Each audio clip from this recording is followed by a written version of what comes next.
నారాయణం నమస్కృత్య నరం చైవ నరోత్తమం దేవీం సరస్వతీం వ్యాసం తతో జయముదీరయేత్. వాళ్ళందరూ కూడా అలసట పొంది ఉన్నారని, సూర్యుడు అస్తమించేటటువంటి వేళ అయిందని, ఇక యుద్ధం ఆపడం మంచిది అని ప్రకటించి భీష్ముడు యుద్ధాన్ని ఆపుచేశాడు. ఆ తర్వాత 3వ రోజు యుద్ధం ప్రారంభమైంది. 3వ రోజు యుద్ధం ప్రారంభం అవుతూనే భీష్మాచార్యుల వారు తన సైన్యాన్నంతటినీ కూడా గరుడ వ్యూహంగా తీర్చిదిద్ది తానే స్వయంగా ఆ గరుడ వ్యూహానికి ముక్కు దగ్గర నిలబడ్డాడు. అట్లాగే ఆ కౌరవ సైన్యం గరుడ వ్యూహాన్ని పన్నింది అన్న విషయాన్ని తెలుసుకున్నటువంటి అర్జునుడు సర్వసైన్యాధిపతి అయినటువంటి దృష్టద్యుమ్నుడిని పిలిచి అర్ధచంద్రాకారంలో వ్యూహాన్ని నిర్మాణం చేస్తే ఆ భీష్ముడితో యుద్ధానికి సౌలభ్యం కలుగుతుంది అని, కౌరవ సైన్యాన్ని మట్టు పెట్టడానికి అవకాశం ఏర్పడుతుందని అర్ధచంద్రాకారంలో వ్యూహాన్ని రచింపచేశాడు. 2 పక్షముల మధ్య భయంకరమైనటువంటి యుద్ధం మళ్ళీ ప్రారంభమైంది. ఏ పక్షమూ వెనుకంజ వేయట్లేదు. ఉభయ పక్షములు కూడా సమాన స్థాయిలో ఉత్సాహంతో యుద్ధం చేస్తున్నారు. అట్లా యుద్ధం చేస్తున్నటువంటి సమయంలో ఆ అర్జునుడు శరపరంపర కురిపించి కౌరవ సైన్యాలు విజృంభించకుండా ఎక్కడికక్కడ అరికడుతూ వచ్చాడు. ఆ సమయంలో దుర్యోధనుడు భీముడు యుద్ధభూమిలో కలుసుకున్నారు. దుర్యోధనుడు భీముణ్ణి చూస్తూనే భీముడి మీద ఒక బాణాన్ని ప్రయోగించాడు. వెంటనే భీమసేనుడు నవ్వుతూ ఒక పెద్ద బాణాన్ని దుర్యోధనుడి మీద ప్రయోగించాడు. దుర్యోధనుడు ఆ బాణం తగలగానే శరీరం తూట్లు పడి మూర్ఛపోయాడు.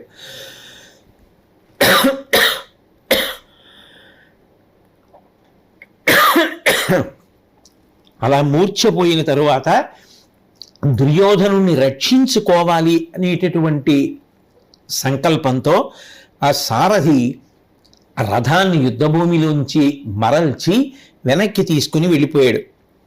క్షేమంగా దుర్యోధనుణ్ణి వేరొక ప్రదేశానికి చేర్చాడు. ఆ దృష్టద్యుమ్నుడు భీముడు కలిసి తరిమి కొట్టగా ఆ కౌరవ సైన్యం అంతా కూడా చెల్లాచెదరైపోయింది. ఆ సాత్యకి అభిమన్యుడు కలిసి వెంటాడుతుంటే శకుని సైన్యం అంతా కూడా ధైర్యాన్ని కోల్పోయి పారిపోవడం మొదలుపెట్టింది.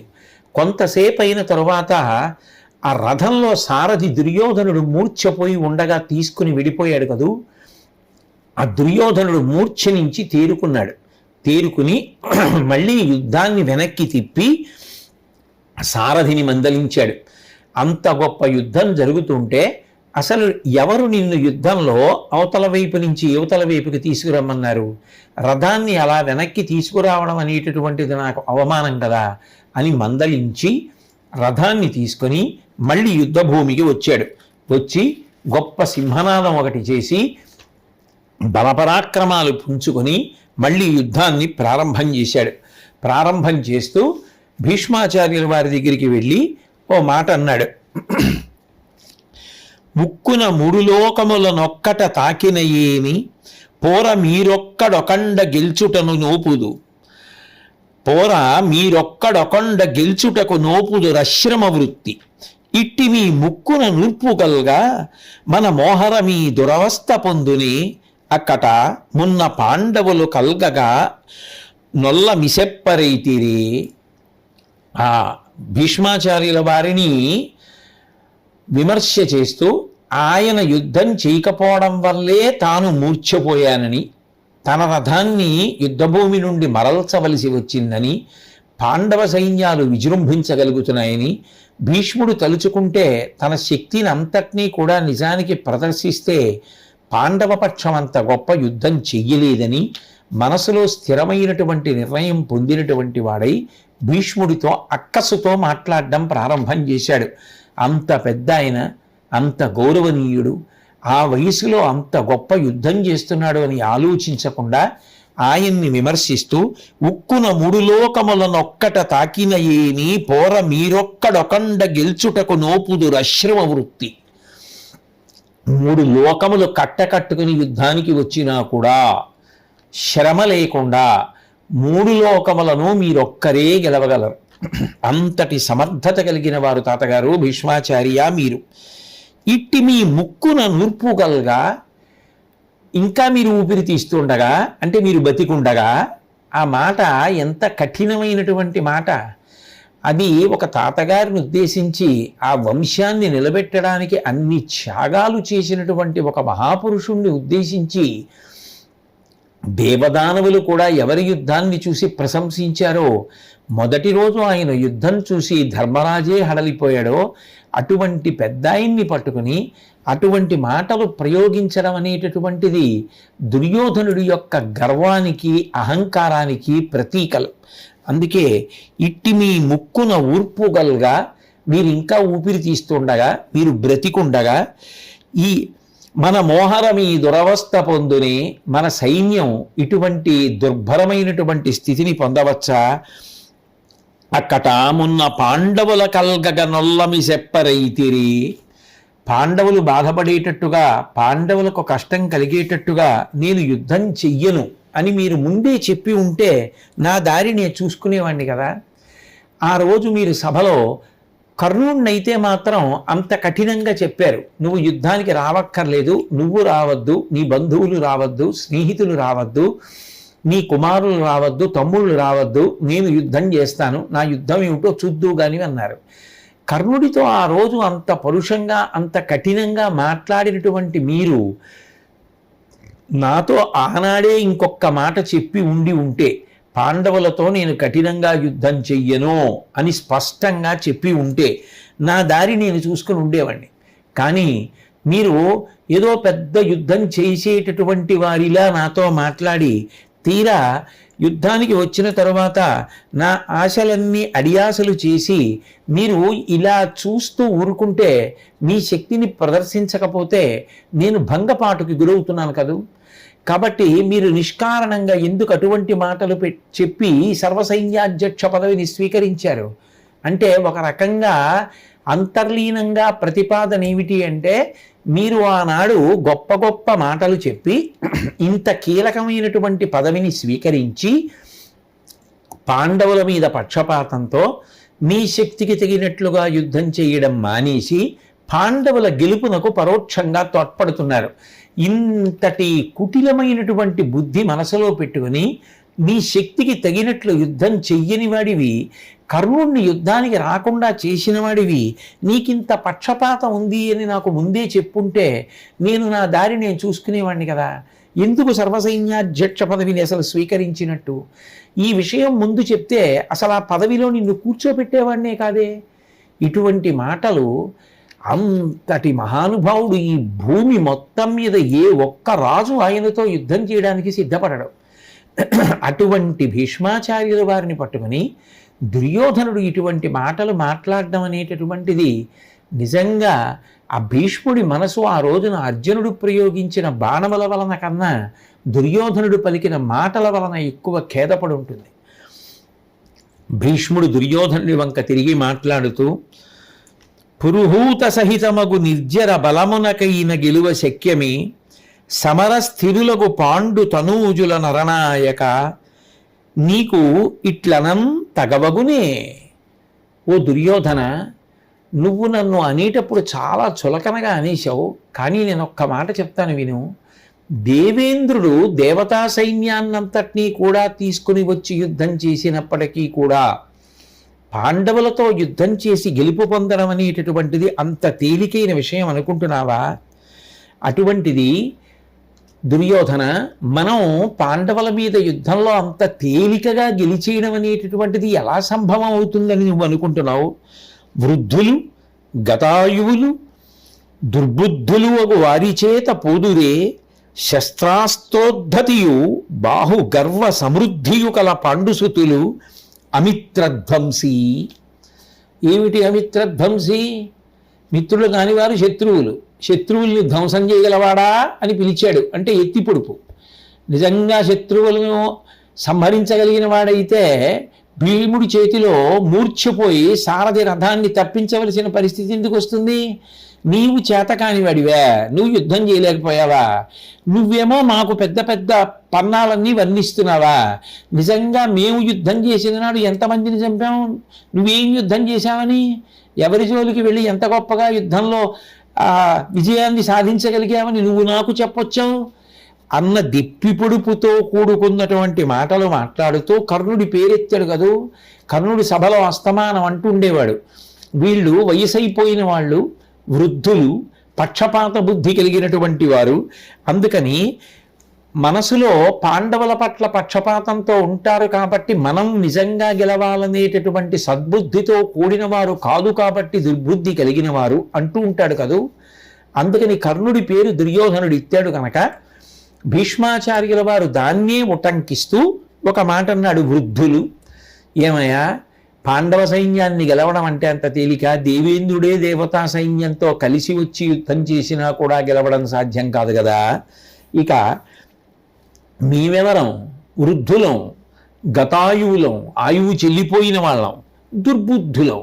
ఇటువంటి వాళ్ళం పాండవులతో యుద్ధం చేసి గెలవడం అంత తేలికైనటువంటి పని దుర్యోధన. కాబట్టి వాళ్ళు చూస్తే అస్త్రములలో శస్త్రములలో కూడా చాలా నిపుణులైనటువంటి వారు, విశేషమైనటువంటి పరాక్రమము కలిగినటువంటి వారు, శస్త్రాస్త్రోద్ధతియు, వాళ్ళకి శస్త్రములు తెలుసు, అస్త్రములు తెలుసు. అస్త్రము అంటే మంత్రమును దాని మీద ప్రయోగించి విడిచిపెడితే అస్త్రం అవుతుంది, పట్టుకుని యుద్ధం చేస్తే శస్త్రం అవుతుంది. కొన్ని విసురుతారు, శూలాల వంటివి, కొన్ని చేత్తో పట్టుకుని యుద్ధం చేస్తారు, కత్తి వంటివి, కొన్ని చేత్తో పట్టుకుంటారు, విసురుతారు. పాశం ఉందనుకోండి, విసిరి వేసి లాగుతారు. రకరకాలైనటువంటి ఉంటాయి ఆయుధములు, వాటినన్నింటినీ శస్త్రములు అంటారు. మంత్రపురస్సరములైతే అస్త్రములు అంటారు. అస్త్రములయందు శస్త్రములయందు కూడా పాండుసుతులు నిష్ణాతులు. అటువంటి వారితో ఆయువు క్షీణించినటువంటి వారు యుద్ధంలో ఓడిపోరా? ఏమయ్యా అలా మాట్లాడతావు అని. అయినను ఓపిన భంగిని భూనాయక పాండు రాజపుత్ర సముద్యత్సేనల కూల్చెద కనుగొను మీ నీవును బంధులును సమీపస్థులరై. అయినా కూడా దుర్యోధన, ఇవాళ నేను చేసేటటువంటి అరివీర భయంకరమైనటువంటి యుద్ధాన్ని చూడు. నువ్వేం యుద్ధం చేయక్కర్లా, అలా నా దగ్గర ఉండి తాత యుద్ధం అంటే ఏమిటో చూడు ఎలా ఉంటుందో. నువ్వే కాదు, నీ సమీపస్థులైన బంధువులందరినీ కూడా పిలు, వాళ్ళందరికీ కూడా చూపించు. మీరేమిటి ఇలా చూస్తున్నారు, మీరు యుద్ధం చేయట్లేదు, మీ మాటలు నమ్మి మిమ్మల్ని సర్వసైన్యాధ్యక్ష పదవిలో పెట్టాను, మీరు కర్ణుడు రాకుండా చేశారు అంటున్నావు కదూ. ఇవాళ తాత యుద్ధం ఏమిటో చూడు, నువ్వు చెయ్యక్కర్లా. నువ్వే కాదు, నీ బంధువులందరినీ కూడా పిలు, వాళ్ళెవరు కూడా చెయ్యక్కర్లా యుద్ధం. అలా చూడమనం, తాత యుద్ధం అంటే ఏమిటో తెలుస్తుంది అని ఆయన ప్రచండమైనటువంటి యుద్ధానికి సన్నద్ధమయ్యాడు. ఎప్పుడైతే భీష్ముడు ఇటువంటి ప్రతిజ్ఞాపురస్సరమైనటువంటి పలుకులు పలికాడో కౌరవులు ఉత్సాహాన్ని పొందారు, శంఖాలు పూరించారు. కౌరవులందరిలోనూ కూడా గొప్ప సంతోషం కలిగింది. యుద్ధ సంబంధమైనటువంటి వాద్యములనన్నింటినీ మ్రోగించారు. అంతే, ఇక భీష్ముడు విజృంభిస్తే మధ్యందినటువంటి మార్తాండ బింబం అయిపోయి ఎక్కడ చూసినా తలలు తెగిపోతూ పడిపోతున్నటువంటివే.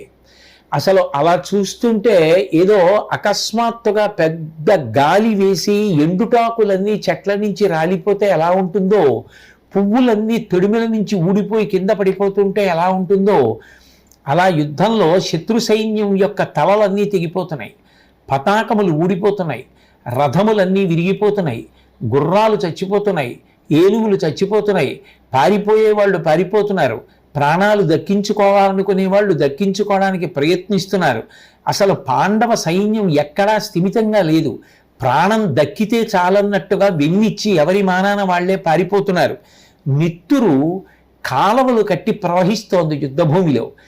ఆయన దుర్నిరీక్షుడు, అసలు ఆ భీష్ముడి వంక చూడడం సాధ్యం కాదు.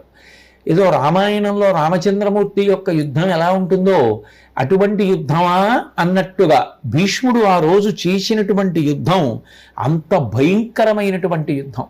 ఎక్కడ చూసినా తెగిపోయినటువంటి చేతులు, తెగిపోయినటువంటి కాళ్ళు, శరీరాలు, పాదాలు, బాణాలు, కత్తులు, గదలు, శూలాలు, కిరీటాలు, చేతి కడియాలు, భుజకీర్తులు, గుర్రాలు, ఏనుగులు, పతాకాలు, రథాలు, ఒక్క వ్యక్తి విజృంభించి చేసినటువంటి యుద్ధానికి అంత భయంకరమైనటువంటి రీతిలో శత్రు సంహారం చేశాడు. పాండవులందరూ కూడా ఆశ్చర్యపోయి ఆ భీష్ముడి యొక్క ఆ విజృంభణాన్ని అరికట్టలేక ఏమీ చెయ్యలేక నిలబడిపోయారు.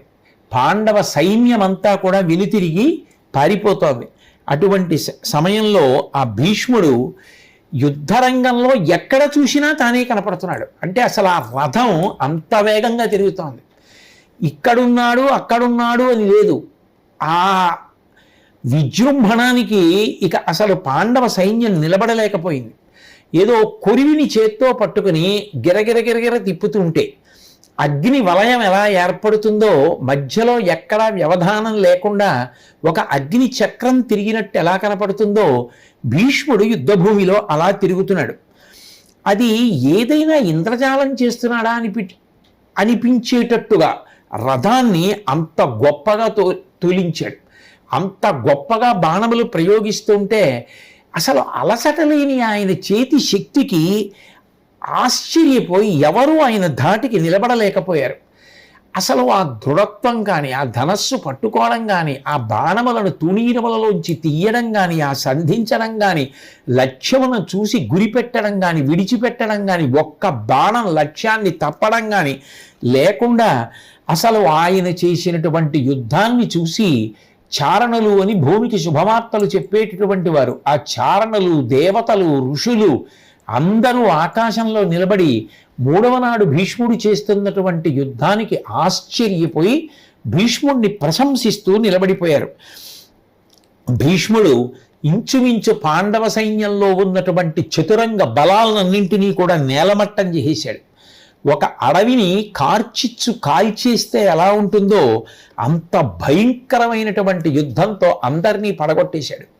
దుర్యోధనుడు పరమ సంతోషంతో చూస్తున్నాడు. సంజయుడు చెప్తుంటే ధృతరాష్ట్రుడు పరమానందంతో వింటున్నాడు. అటువంటి సమయంలో కృష్ణ పరమాత్మ ఒకసారి యుద్ధరంగం వంకంతా చూశారు. అర్జునుడితో మాట్లాడుతూ, కృప గురు భీష్మ యుక్తముగ గెల్తు సుయోధను సేన అంచు నీవపరమితోగ్రశక్తి మెరయందరి గోరుచునుండు దిప్పుడున్ కుపిత యుగాంత రుద్రుగతి గోలుమసంగినవాడు భీష్ముడు ఏచి పటు భుజాబలంబు విలసిల్లగా మార్కొన కుంకి యొప్పుని. నువ్వు తరచుగా అర్జున అంటుంటావు, యుద్ధంలో కృపాచార్యుల వారు, ద్రోణాచార్యుల వారు, భీష్మాచార్యుల వారు ముగ్గురు ఉండి విజృంభిస్తూ ఉంటే వాళ్ళని నియంత్రించి నేను యుద్ధం చెయ్యాలి, వాళ్ళతో సమానంగా నిలబడాలి, వాళ్ళని అరికట్టిన నాడు, వాళ్ళని గెలిచిన నాడు కదా నేను ఇన్ని అస్త్రములు సంపాదించిన దానికి సంతోషం అంటూ ఉంటావు. ఇవాళ నీకు అటువంటి అవకాశం వచ్చింది. అదిగో భీష్ముడు ప్రళయకాలంలో రుద్రుడు ఎలా విజృంభించి తాండవం చేసి లోకములను లయం చేస్తాడో అంత భయంకరమైనటువంటి యుద్ధం చేస్తున్నాడు. కాబట్టి ఇప్పుడు నీకు తగినటువంటి అవకాశం వచ్చింది కాబట్టి నీ భుజా దర్పాన్ని ప్రకటించి భీష్ముణ్ణి నిగ్రహించమన్నాడు. అంటే అర్జునుడు అన్నాడు, అనిన విని అర్జును నుండి ఇట్లను, నీవింతగనేలా నీవింతనగనేలా అతని మీదన్ మన రథము బరపు ఇప్పుడా సునిశిత బాణముల అతని సొంపడగింతున్. ఓ శ్రీకృష్ణ, నువ్వు ఇంత చెప్పవలసినటువంటి అవసరం ఏముంది? నీవింతనగనేలా ఇన్ని మాటలు మాట్లాడాలా? ఇంత చెప్పాలా కృష్ణ? అక్కర్లేదు. అతని మీదన్ మన రథము బరపు, వెంటనే భీష్మాచార్యుల వారి మీదకి మన రథాన్ని తోలు. నేను భీష్ముడి యొక్క బాణములనన్నింటినీ కూడా నా బాణముల చేత నిగ్రహించి భీష్ముడి యొక్క విజృంభణాన్ని అరికడతానన్నాడు. వెంటనే శ్రీకృష్ణ పరమాత్మ అర్జునుడు కూర్చుని ఉన్నటువంటి రథాన్ని భీష్ముడికి అభిముఖంగా నడిపాడు. నడిపి భీష్ముడు అర్జునుడు ఎదురెదురుగుండా నిలబడ్డారు. ఇద్దరు యుద్ధం ప్రారంభం చేశారు. ఆ కృష్ణుడు అర్జునుడు ఇద్దరూ కూడా రథంలో కూర్చుని ఉండగా భీష్మాచార్యుల వారు యుద్ధం చేస్తూ చాలా గొప్ప విజృంభణంలో ఉన్నాడు కాబట్టి ఇటు అర్జునుణ్ణి అటు కృష్ణుణ్ణి కూడా బాణ పరంపరల చేత నొప్పించాడు. ఎంతగా నొప్పించాడు అంటే అర్జునుడు డస్సిపోయి ఇక తిరిగి భీష్ముడి మీద బాణములు వెయ్యడానికి తగినటువంటి శక్తిని కోల్పోయేటటువంటి స్థితిలోకి వెళ్ళిపోయాడు. అంతగా అర్జునుడు డస్సిపోయి ఒక పక్క ఒరిగిపోయి ఉన్నాడు. కృష్ణుని మీద కూడా భీష్ముడు అన్ని బాణములను వేస్తున్నాడు. హరి తాను నొచ్చిన నరుని తెరంగు ఎరిగి భీష్మునకు ఇంచుకయున్ కరలాఘవ ఎడలమియుం స్థిరమై పరికించి తనమదిన్ తలపోయున్. శ్రీకృష్ణ పరమాత్మ చూశారు. హరి తాను నొచ్చి భీష్మాచార్యుల వారు ప్రయోగిస్తున్నటువంటి బాణ పరంపర వలన సాక్షాత్ శ్రీకృష్ణ పరమాత్మయే బడలిక పొందారు. నొచ్చిన నరుని తెరంగిరిగి, యుద్ధానికి రథంలో వచ్చినటువంటి ఆ అర్జునుడు కూడా బడలిపోయినటువంటి విధానాన్ని గమనించి భీష్మునకు ఇంచుకయున్ కరలాఘవము ఎడల మియున్ స్థిరమై పరికించి, భీష్ముడు మాత్రం యుద్ధం చేసేటప్పుడు చేతి లాఘవం ఏమాత్రం బడలిపోకుండా అంత గొప్పగానూ బాణాలు వేసేస్తున్నటువంటి స్థితిని బాగా పరిశీలించి గమనించి తన మదిన్ తలపోయున్, తన మనసులో కృష్ణ పరమాత్మ అనుకున్నారు. పాండవ సైన్యముల్ గలకి పారెడు సిగ్గరి వీరిలోన ఒక్కండును భీష్ము మార్కొని మగంటివి సుపగలేడా, ఇంద్రపుత్రుండును చాలా నొవ్వడరితూగెడు ఇట్టిదైన నేడని తీర్పండే ఇతండు కౌరవ నృపాలు సమస్త మనోరథంబులున్. పాండవ సైన్యముల్ గలగిపారెడు సిగ్గరి, పాండవుల యొక్క సైన్యాలన్నీ కూడా సిగ్గు విడిచిపెట్టేసి భీష్ముడిని చూసి పారిపోతున్నాయి. నిలబడిన వాడెవడూ లేడు. వీరిలోన ఒక్కండుని భీష్ము మార్కొని మగంటివి సూపగలేడా, వీళ్లలో ఒక్కడు కూడా ఇవాళ భీష్మాచార్యుల వారికి ఎదురుగుండా నిలబడి యుద్ధం చేయడానికి సన్నద్ధంగా లేడు. ఇంద్రపుత్రుండును చాలా నవ్వడిరి తూగిడు, ఇంద్రపుత్రుడైనటువంటి అర్జునుడు కూడా నిజానికి బాగా బడలిపోయి ఉరిగిపోయాడు, తూగుతున్నాడు. ఆయన కూడా స్థిరంగా నిలబడి యుద్ధం చెయ్యలేనటువంటి స్థితిలో ఉన్నాడు. ఇట్టెదయైన నీడ తీర్పండే, ఇట్లాంటి పరిస్థితి ఏర్పడితే ఇతండు కౌరవ నృపాలు సమస్త మనోరథంబులన్. ఇట్టెదయైన నీడ తీర్పండే, దుర్యోధనుడి యొక్క కోర్కె నిజం చేసి పాండవ సైన్యాన్ని మట్టు పెట్టేసి గెలుపు దుర్యోధనుడికి దక్కేటట్టుగా చేసి 3వ రోజు యుద్ధంలోనే భీష్ముడు దుర్యోధనుడికి సామ్రాజ్యాన్ని అంతటినీ కట్టపెట్టేసేటట్టున్నాడే, అంత భయంకరంగా విజృంభించాడు. పాండవుల పక్షంలో యుద్ధం చేస్తున్నటువంటి సేనలలో ఒక్క రాజు యొక్క సేన కూడా నిలబడింది లేదు. అన్ని సేనలు పారిపోతున్నాయి. భీష్ముడి యొక్క విజృంభణాన్ని చూసినటువంటి కౌరవులు ఆ విజయోన్మాదంతో పొగరెక్కిపోయి అన్ని వైపులా పాండవ సైన్యాన్ని చుట్టుముట్టేశారు. చాలా భయంకరమైన పరిస్థితి ఏర్పడింది. ఇక ఉపేక్షిస్తే లాభం లేదు. భీష్ముణ్ణి నేనే చంపేస్తాను, చంపేసి ధర్మరాజుకి విజయాన్ని కట్టబెడతాను అని ఆలోచించి ఒక పక్క అర్జునుడు చూస్తే బాగా బడలిపోయాడు. చాలదన్నట్టు ఇప్పుడు భీష్ముడి పక్కన కృపాచార్యుడు, కృతవర్మ, అశ్వత్థామ, భూరిశ్రవుడు, జయద్రథుడు, వికర్ణుడు, కౌరవపక్షంలోని గొప్ప గొప్ప వీరులు అందరూ కూడా పక్కకొచ్చి నిలబడి ఉన్నారు. ఇప్పుడు ఒక్క భీష్ముడితో యుద్ధం చేయడానికే బడలిపోయి ఉన్నటువంటి అర్జునుడు ఇంతమంది కలిసి వచ్చి యుద్ధంలో తాకితే చాలా ఇబ్బంది పడిపోతాడు. ఇది ఇక కౌరవ పక్షానికి విజయాన్ని భీష్ముడు చేకూర్చి పెట్టేస్తాడా అని అనుమానం వచ్చేటంతటి బలహీనమైన క్షణంగా మారిపోతోంది. కాబట్టి నేను ఇక భీష్ముణ్ణి తట్టుకోవడానికి చక్రం పట్టడం వినా మార్గము కనపట్టలేదు అంటుండగా సాత్యకి గబగబా ఏనుగులతో కలిసి వచ్చి ఆ గజ సైన్యంతో కలిసి వచ్చి పాండవ సైన్యాన్ని ఉద్దేశించి మీరందరూ ఇన్ని ప్రతిజ్ఞలు చేసి యుద్ధానికి వచ్చారు, తీరా యుద్ధానికి వచ్చి ఇవాళ భీష్మాచార్యుల వారు ఇంతగా విజృంభిస్తే భయపడిపోయి యుద్ధభూమిని విడిచిపెట్టి పారిపోతారా? కాబట్టి అలా పారిపోకూడదు. వీరులైనటువంటి వారు విజయమో వీరస్వర్గమో యుద్ధభూమిలో తేల్చుకోవాలి. కాబట్టి వెళ్ళవద్దు, నిలబడండి నిలబడండి అంటున్నాడు. అయినా నిలబడిన వాడు ఒక్కడూ కనపట్టలేదు. ఎవడి మానాన వాడే పారిపోతున్నాడు. ఆ పారిపోతున్నటువంటి పాండవ సైన్యముల వంక ఒక్కసారి చూసిన కృష్ణ పరమాత్మ సాత్యకి వంక తిరిగి అన్నారు, ఈ పారిపోయే పిరికి పందలందరినీ ఎందుకు పిలుస్తావు? పిలిస్తే మాత్రం వాళ్ళు నిలబడతారా? నిజంగా యుద్ధం చేద్దామన్న ఉత్సాహంతో నిలబడినటువంటి కొద్ది మంది అయినా చాలు, నా మాట ఆలకించు అని గంగానందను కూల్చి ద్రోణుపని చక్కంచేసి కౌరవ్య వీరాంగంబుల్లురుమాడి తత్ప్రబల సైన్యం బెల్లమాయించి ఇత్తున్ కౌంతేయులకి మహీవలయమున్ దుర్దాంత చెంచద్భుజా సంగ స్ఫూర్జిత చక్ర విక్రమ కళా సంక్రీడనోన్మాదినై. సాత్యకి, నేను చెప్పేటటువంటి మాటలు జాగ్రత్తగా విను. ఇవాళ ఈ భీష్ముడి యొక్క విజృంభణం చూస్తే విజయము దుర్యోధనుడికి లభించేటట్టు ఉంది. ఇక నేను ఎంత మాత్రమూ ఉపేక్షించడానికి సిద్ధంగా లేను. నేనే సుదర్శన చక్రాన్ని చేతపట్టి భీష్ముడిని సంహరించి ఈ భూవలయాన్నంతటినీ కూడా ధర్మరాజుకి ఇవ్వడానికి నిశ్చయించుకున్నాను.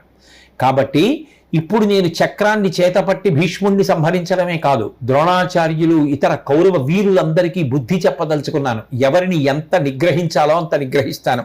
కాబట్టి సుదర్శన చక్రాన్ని పట్టుకుంటున్నానని చెప్పి ఒక్కసారి ఆ సుదర్శనాన్ని స్మరించగానే శ్రీకృష్ణ పరమాత్మ దగ్గరికి వచ్చిన చక్రాన్ని తన కుడి చేతి వేలికి ధరించినటువంటి వాడై ఆ గుర్రాల యొక్క కళ్యాలను పొందికగా తీసి ఆ రథం యొక్క నొగల మీద పెట్టి ఆయన ఒక్కసారి రథంలోంచి కిందకి దూకి ఆ సుదర్శన చక్రాన్ని చేత పట్టుకుని భీష్మాచార్యుల వారిని చంపడానికి పరిగెత్తుకుంటూ వెడుతున్నాడు. ఆ వెడుతున్నటువంటి సన్నివేశం హఠాత్ పరిణామం, అర్జునుడు ఊహించనిది. అంహోమర్దనుడా జనార్దనుడు మధ్యద్భీష్మ కుంభీంద్రుపై సింహోల్లాస విలాసియై కవియునుచ్చేకంబు నాటోపమున్ బ్రహ్మస్ఫూర్తియు దీప్తమూర్తియును సంరంభంబు చూడన్ జగత్ సంహారోన్ముఖుడైన రుద్రుగతి రౌద్ర ప్రక్రియన్ పుల్చినన్. ఆ కృష్ణుడు సుదర్శన చక్రాన్ని పట్టుకుని పరమోత్సాహంతో సంరంభంతో విశేషమైనటువంటి కోపంతో మదించినటువంటి ఏనుగుని సంహరించడానికి ఎగిరి దూకడానికి దాని కుంభస్థలం మీద దూకి కుంభస్థలాన్ని తన పంజాతో కొట్టి ఆ కుంభస్థలాన్ని అంతటినీ కూడా విచ్చిపోయేటట్టు చేసి మాంసాన్ని పైకి తీయడానికి సిద్ధపడుతున్నటువంటి సింహం ఎంత భయంకరమైన రీతిలో పరుగెత్తుకుంటూ వెళ్ళి దూకుతుందో అలా భీష్మాచార్యుల వారి మీదకి దూకడానికి రథం నుంచి కిందకి దిగి చక్రాన్ని చేతపట్టి నడిచి వెడుతున్నటువంటి కృష్ణ పరమాత్మని చూసినటువంటి అర్జునుడు గబగబా వెనకాతల వెళ్ళి ఆయనని పట్టుకునే ప్రయత్నం చేశాడు. పెద్ద పెద్ద చేతులున్నవాడు ఆజానబాహు ఆ వెనక నుంచి వెళ్ళి ఆయన్ని గట్టిగా పట్టుకోబోయాడు. కానీ ఒక పెద్ద గాలి వచ్చినప్పుడు అది ఎండు కొమ్మలని ఎలా ఈడ్చుకుపోతుందో అలా అర్జునుడిని ఈడ్చుకుపోతున్నాడు. ఈ హఠాత్ పరిణామాన్ని చూసినటువంటి దుర్యోధనుడు, ద్రోణుడు, కౌరవ సైన్యం అందరూ నిశ్చేష్టులై నిలబడిపోయారు. అప్పుడు భీష్ముండెంతయు ప్రియంబున ఇట్లను సంభ్రంబులేక పరమేశుతో ఇటు కృతార్థుని చేయుద నీవి వచ్చి నన్నిప్పుడు నీకు బోలినటులెల్లను చేయుదుగాని వేగరమొప్పదే నాకు ఇట్టి తెరగుజ్వల పుల్ల సరోజలోచన. వెంటనే భీష్మాచార్యుల వారు రెండు చేతులతో నమస్కారం చేసి కృష్ణ పరమాత్మను ఉద్దేశించి, హే భగవన్, మీరే నా యందు ఇంత కరుణ వహించి నన్ను చంపడానికి బయలుదేరి వస్తే ఇంతకన్నా నాకు అదృష్టం ఏముంటుంది? మీ సుదర్శన చక్రధారల చేత నన్ను నిగ్రహించాలని మీరు అనుకుంటే మీరు ఏది ఎలా చెయ్యాలనుకుంటున్నారో దానికి ఒడంబడడానికి నేను సర్వకాలముల యందు సిద్ధంగా ఉన్నాను. పైకి అలా కనపడుతున్న ప్రశాంతమైనటువంటి మనసుతో ఉన్నవాడవన్న విషయం ప్రతిబింబించేటటువంటి పద్మముల వంటి కందులు కలిగినటువంటి కృష్ణ, నన్ను ధన్యుణ్ణి చేశావు. వేగంగా వచ్చి నీ ఇచ్చ ఎలా ఉంటే అలా చెయ్యి. నిజంగా నువ్వు ఇలా రావడం ఒక రకంగా నన్ను సంభావించడమే కదా. వేగరం ముప్పది నాకు ఇట్టి తెరగుజ్వల పుల్ల సరోజలోచన, నన్నిప్పుడు నీకు పోలినటులెల్లను చేయుదుగాని, నీకు ఎలా తోస్తే అలా చేద్దుగానివి రా అది కూడా నన్ను సంభావించడమే, నన్ను సత్కరించడం లాంటిదే. కాబట్టి వేగరమ్మొప్పదే నాకు ఇట్టి తెర ఉజ్వల పుల్ల సరోజలోచన. కాబట్టి వెంటనే కృష్ణ రా అని అనేటప్పటికీ ఆ ముందుకు వెడుతున్నటువంటి ఆ కృష్ణ పరమాత్మని ఆపడానికి ప్రయత్నించినటువంటి అర్జునుడు కొన్ని అడుగుల మేర కృష్ణుడి యొక్క వేగానికి ఏడ్వబడ్డాడు. మొత్తానికి ఎలాగో అలా కష్టపడి కృష్ణుణ్ణి నిలబెట్టి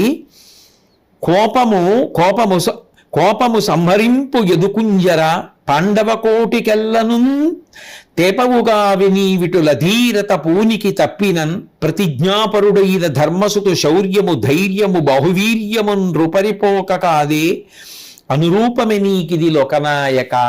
కృష్ణుణ్ణి ప్రతిమాలుతూ అంటాడు, ఓ శ్రీకృష్ణ పరమాత్మ, నువ్వు కోపాన్ని వెంటనే ఉపసంహారం చెయ్యి, దాన్ని నిగ్రహించుకో.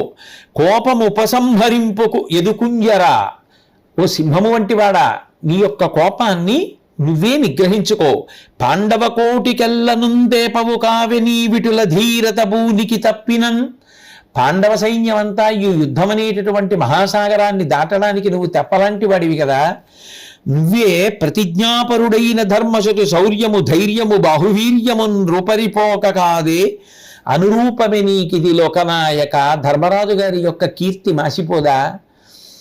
ఆయుధం యుద్ధంలో పట్టను అని ప్రతిజ్ఞ చేసినటువంటి నువ్వు ఆయుధాన్ని పట్టుకుంటే తప్ప ధర్మరాజు గారు యుద్ధంలో గెలవలేకపోయాడు అనేటటువంటిది రేపు సామ్రాజ్యాన్ని అనుభవించవలసి వచ్చిన ధర్మరాజుకి అపఖ్యాతి కదా.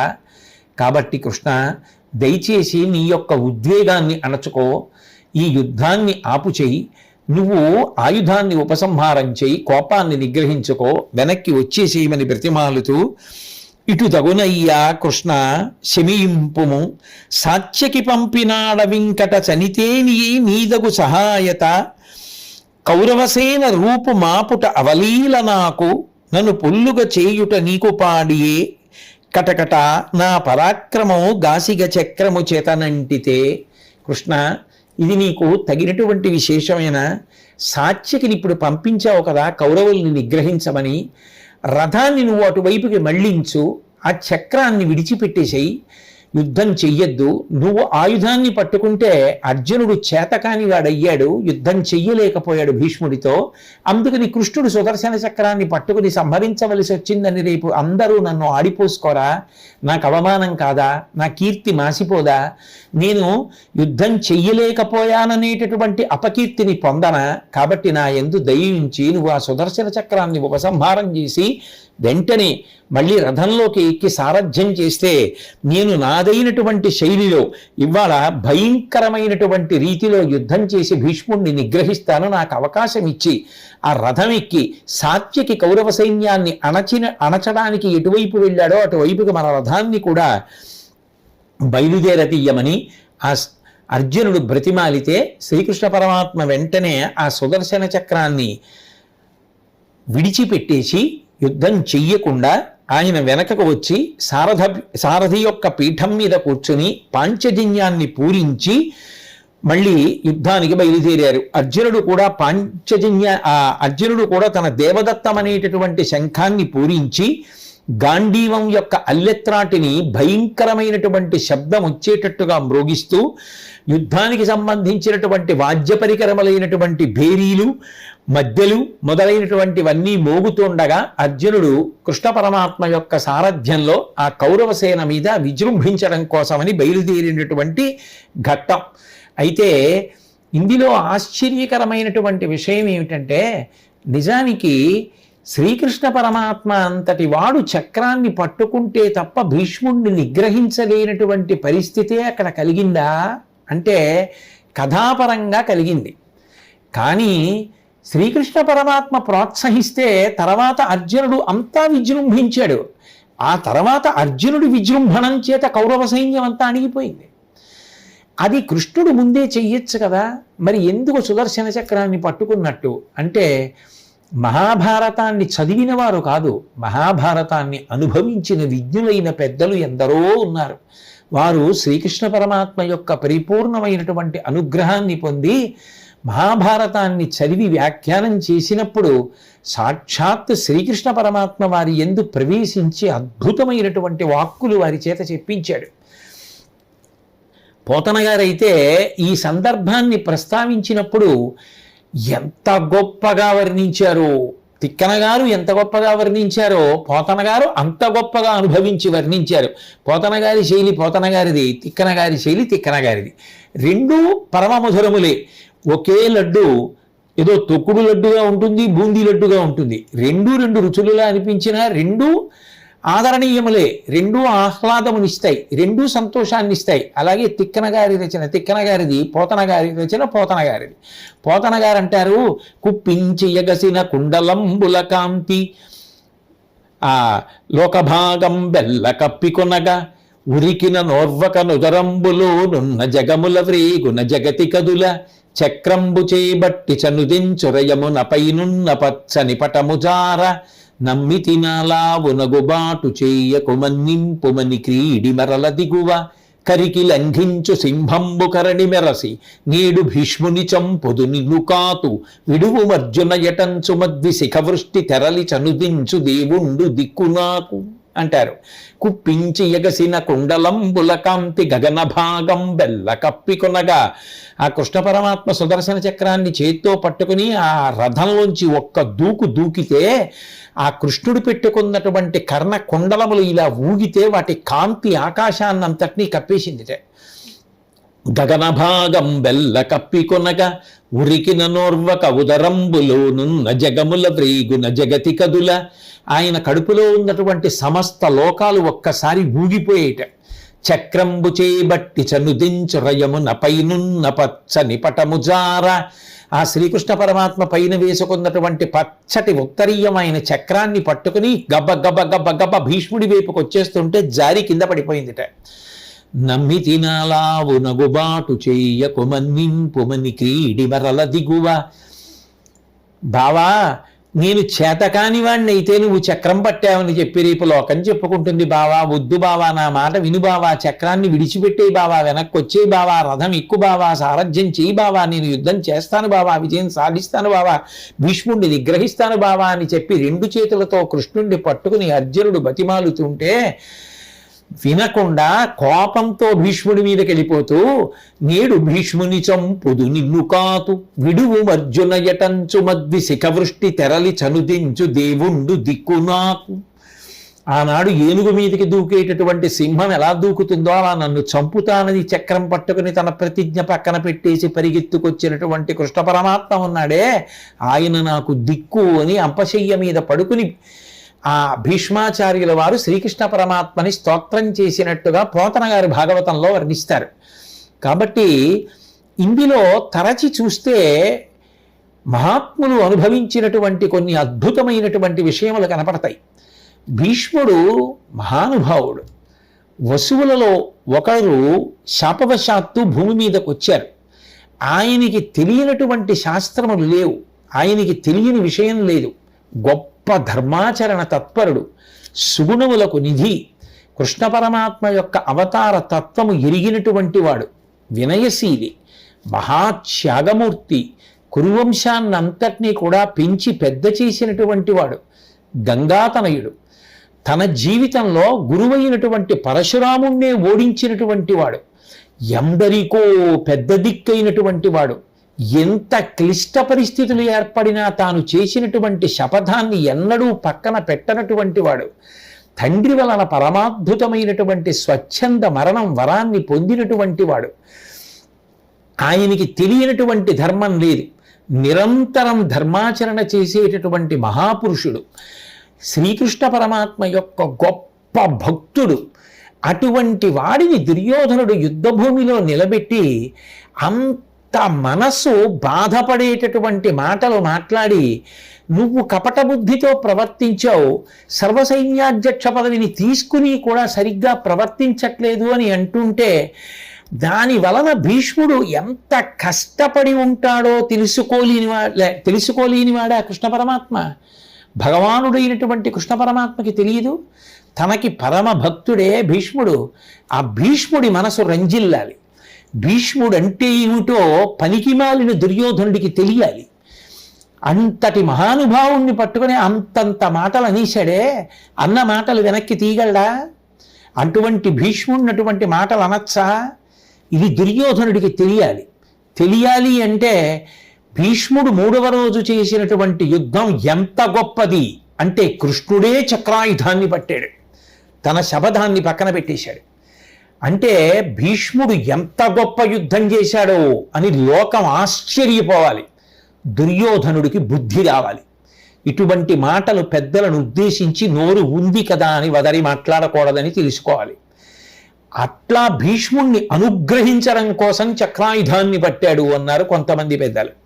మరికొందరు అన్నారు తాను రథంలో ఉండగానే వెనకాతల ఉన్నటువంటి అర్జునుడు భీష్ముని యొక్క బాణ పరంపరకి తట్టుకోలేక నీరసపడిపోతుంటే తన భక్తుడైన అర్జునుణ్ణి రక్షించుకోవడానికి తన శబదాన్ని పక్కన పెట్టేసి ప్రతిజ్ఞని ఉపేక్షించి చక్రం పట్టినటువంటి వాడు ఎంత భక్తపరాధీనుడో నిరూపణం అవుతోంది అన్నారు కొందరు. ఏది ఏమైనప్పటికీ కూడా ఈ ఘట్టంలో ఒక గొప్ప మలుపుని మాత్రం గ్రహించవలసి ఉంటుంది. నిజానికి సుదర్శన చక్రం పట్టుకుని పరిగెత్తడానికి అది ఏమైనా కత్తే? కత్తితో అవతలవాడి కంఠం కొయ్యాలి అనుకుంటే యువతలవాడు తన రథం మించి అవతలవాడి రథం మీదకి దూకి అవతలవాడి జుట్టు పట్టుకుని కంఠం కొయ్యాలి. యుద్ధాలలో అటువంటి ప్రక్రియలు జరుగుతూ ఉంటాయి. కానీ సుదర్శన చక్రాన్ని పట్టుకుని వెళ్ళి భీష్ముడి కంఠం కొయ్యక్కర్లేదు. సుదర్శన చక్రాన్ని స్మరించిన తరువాత, అది వచ్చిన తరువాత నిజంగా భీష్ముడిని చంపాలని కృష్ణ పరమాత్మ అనుకుంటే అదే రథం మీద నిలబడి ఉత్తరక్షణం సుదర్శన చక్రాన్ని వదిలిపెట్టేయచ్చు. వదిలిపెట్టేయకుండా సుదర్శన చక్రాన్ని పట్టుకుని రథం దిగి గబగబా నడుస్తూ అంత కోపాన్ని నటిస్తున్నాడు తప్ప నిజానికి ఆయనకి భీష్ముడి మీద కోపం ఉంటుందా? అంతటి మహాపురుషుణ్ణి చూసి నీ కీర్తి వినువీధికి ఎక్కాలి, నీ గొప్పతనం ఏమిటో దుర్యోధనుడికి తెలియాలి. అందుకోసమని నేను సుదర్శన చక్రాన్ని పట్టానని లోకం చెప్పుకోవాలి. నేను చక్రం పట్టి వస్తుంటే మరణానికి కూడా సిద్ధపడి ఇది నాకు సమ్మానమే అని 2 చేతులు కైమోడ్చి నిలబడినటువంటి నీ భక్తి, నీ యొక్క ధార్మిక నిష్ఠ, నీ సర్వజ్ఞత, నీ వినయం లోకంలో శాశ్వతంగా ప్రకాశించాలి. ఇంత కష్టపడిన నీ జీవితానికి ఇంతకన్నా కీర్తి కిరీటంలో పెట్టగలిగిన కలికితురాయి ఉండదు. అందుకని సుదర్శన చక్రాన్ని విడిచిపెట్టకుండా సుదర్శన చక్రాన్ని పట్టుకు పరిగెత్తాడు కృష్ణుడు. అర్జునుడు ఆపాడు. అప్పటికి ఆ సందర్భంలో అలా జరిగిపోయినట్టు అనిపించినా నిజానికి అలా చక్రం పట్టుకుని కృష్ణుడు పరిగెత్తవలసిన అవసరం లేదు, ప్రయోగిస్తే చాలు. ప్రయోగించడం మానేసి పరిగెత్తాడు అంటే కేవలం భీష్మాచార్యుల వారి యొక్క గౌరవాన్ని నిలబెట్టడానికే, ఆయన కీర్తిని ఇనుమడింపచేయడానికే. ఇది తెలుసుకున్నటువంటి దుర్యోధనుడు నిజానికి ఇక జీవితంలో భీష్మాచార్యుల వారికి వ్యతిరేకంగా మాట్లాడకూడదు.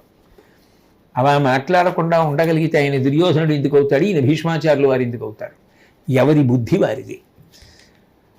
వక్రబుద్ధితో మాట్లాడకుండా కొందరు ఉండలేరు, అటువంటి వారిని రక్షించుకోకుండా భగవంతుడు ఉండలేడు. ఎవరు ఎలా మాట్లాడినా తన శీల వైభవం నుంచి ఒక్కడుగు కూడా కిందకి దిగకుండా నిలబడగలిగినటువంటి ప్రజ్ఞ సంతరించుకున్న వారు జారకుండా ఉండడం వారి యొక్క మర్యాద. కాబట్టి ఇది లోకంలో ఎప్పుడూ ఎక్కడా అన్ని వేళలా నడుస్తూనే ఉంటుంది. కాబట్టి వెంటనే కృష్ణ పరమాత్మ చేత బుద్ధి ప్రచోదనాన్ని పొందినటువంటి అర్జునుడు హరివీర భయంకరుడై కృష్ణుడు సారథ్యం చేస్తుండగా యుద్ధానికి బయలుదేరాడు. అగ్గలిక దూది దరికొను నగ్గితెరన్ అన్నారు తిక్కన గారు. పెద్ద దూది పర్వతం ఉందనుకోండి, అందులో కొద్దిగా నిప్పు తీసుకెళ్ళి పడేశారనుకోండి, ఆ నిప్పు వెంటనే దూది అంతా వ్యాపించిపోయి పొగలు రేగిపోయి మంటలు కమ్ముకున్నట్టుగా, దూది అంతా కొద్దిసేపట్లోనే దగ్ధమైపోయినట్టుగా అర్జునుడు విజృంభించి చేసినటువంటి యుద్ధానికి కౌరవ సైన్యంలో ఉన్నటువంటి వీరులు అందరూ కూడా అలా నిలబడిపోయారు.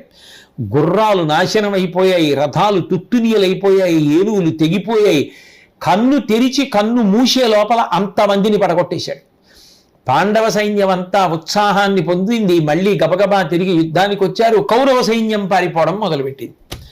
అంత భయంకరంగా కౌరవుల యొక్క చతురంగ బలాల్ని చెల్లాచెదరు చేసేస్తూ చామరాలు, గొడుగులు, రథాలు అన్నీ విరిగి ఆ యుద్ధ భూమిలో పడిపోయేటట్టు, ఏనుగుల తలలు తెగిపోయేటట్టు, గుర్రాల యొక్క తలలు తెగిపోయేటట్టు, మనుష్యుల యొక్క తలలు ఎగిరిపోయేటట్టు, తెగిపోయిన కాళ్ళు, చేతులు, ఉత్తర క్షణంలో కురు సైన్యాన్నంతటినీ కూడా అంత భయంకరమైనటువంటి రీతిలో సంహరించి ఐంద్రాస్త్రాన్ని అర్జునుడు ప్రయోగిస్తే ఆ ఐంద్రాస్త్రంలోంచి వచ్చినటువంటి ఎన్నో బాణముల యొక్క పరంపర కౌరవ సైన్యాన్నంతటినీ కూడా దిక్కుతోచనటువంటి స్థితికి తీసుకెళ్ళిపోయింది. మళ్ళీ కౌరవ సైన్యం యొక్క నెత్తురు ఏరులై ప్రవహించింది. వెంటనే ఆ దివ్యాస్త్ర ప్రయోగం జరిగింది అని తెలుసుకున్నటువంటి భీష్ముడు, ద్రోణుడు, బాహ్లికుడు మొదలైనటువంటి వారు తమ తమ సైన్యాలన్నింటినీ కూడా ఉపసంహారం చేసేసి ఇక అర్జునుడితో యుద్ధం చేయడం సాధ్యం కాదు అని చెప్పి కాగడాల వెలుగులో తమ తమ శిబిరాలకు వెళ్ళిపోయారు. ఆ 3వ నాడు జరిగినటువంటి యుద్ధ విశేషంలో అర్జునుడు ప్రయోగించినటువంటి ఐంద్రాస్త్రం, ఆయన విజృంభించినటువంటి తీరు, కౌరవ సైన్యాన్నంతటినీ ఆయన త్రుటిలో పడగొట్టినటువంటి విధానాన్ని ఆ రోజు రాత్రి కౌరవ సైన్యం అంతా చెప్పుకుంటుంటే దుర్యోధనుడు చాలా బాధపడుతూ పడుకున్నాడు. అంత గొప్పగా అర్జునుడు 3వ నాట యుద్ధం చేశాడు. అటు భీష్ముడికి అంత గొప్ప గౌరవాన్ని కల్పించాడు, మళ్ళీ అర్జునుడి చేత అంత గొప్ప యుద్ధాన్ని చేయించినటువంటి కృష్ణ పరమాత్మ నిజంగా అనితర సాధ్యమైనటువంటి రీతిలో కథ నడిపినటువంటి భగవంతుడు. ఆయనకి 2 చేతులు కైమోడ్చి నమస్కరిద్దాం. స్వస్తి.